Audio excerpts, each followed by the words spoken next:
Shalom, salam sejahtera. Renungan malam seiman berjudul Gereja sebagai tiang dan fondasi kebenaran.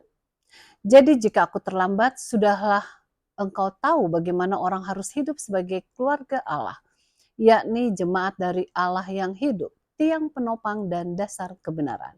1 Timotius 3 ayat 15. Salah satu metafora lain yang digunakan Alkitab untuk menggambarkan gereja yang hidup adalah sebagai tiang penopang dan dasar kebenaran, sebagaimana yang tertulis di ayat inti di atas tadi. Itu berarti gereja merupakan suatu benteng serta tempat menyimpan dan melindungi kebenaran dari serangan musuh.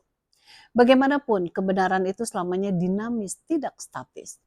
Jika ada anggota yang menyatakan mendapat suatu terang baru atau sebuah doktrin baru atau penafsiran baru atas kitab suci, maka orang tersebut harus menguji pengajaran baru itu berdasarkan ajaran kitab suci. Yesaya 8 ayat 20. Jika terang baru itu memenuhi ukuran yang diberikan, maka gereja haruslah menerimanya. Tetapi jikalau tidak, maka penafsiran tersebut haruslah ditolak. Semua anggota harus takluk pada pertimbangan berdasarkan Alkitab. Karena Amsal 11 ayat 14 mengatakan bahwa jikalau penasehat banyak, keselamatan ada. Dalam beberapa tahun yang terakhir, berbagai kelompok telah muncul untuk menyalahkan gereja. Misalnya kelompok Davidian, kelompok TDE, Trinity Doctrine Expose yang coba menyalahkan doktrin Trinitas. Kelompok Present Truth, kelompok Sabat Lunar yang mengatakan pemeliharaan hari Sabat haruslah berdasarkan peredaran bulan gantinya hari yang ketujuh.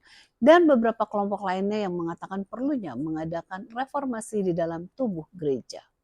Kita percaya bahwa gereja harus berfungsi sebagai tiang dan fondasi kebenaran yang menguji akan semua ajaran tersebut. Apakah memang sesuai dengan kebenaran Alkitab atau tidak? Alkitab memberikan arti kebenaran dengan mengatakan bahwa Yesus adalah kebenaran. Yohanes 14 ayat 6.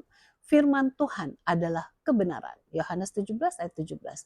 Dan hukum Tuhan adalah kebenaran. Mazmur 119 ayat 30.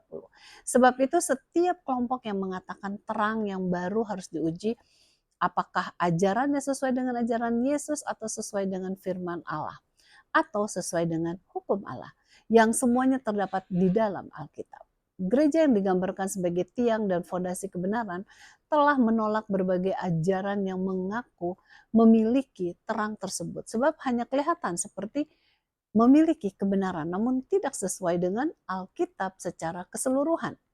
Dengan menyebarkan kebenaran, misalnya dengan bersaksi atau mengabarkan Injil, gereja menjadi terang dunia atau suatu kota yang terletak di atas gunung yang tidak mungkin disembunyikan atau telah menjadi garam dunia. Matius 5 ayat 13-15. Kiranya sebagai anggota jemaat kita dapat mempertahankan dan membela kebenaran sampai kedatangannya yang kedua kali.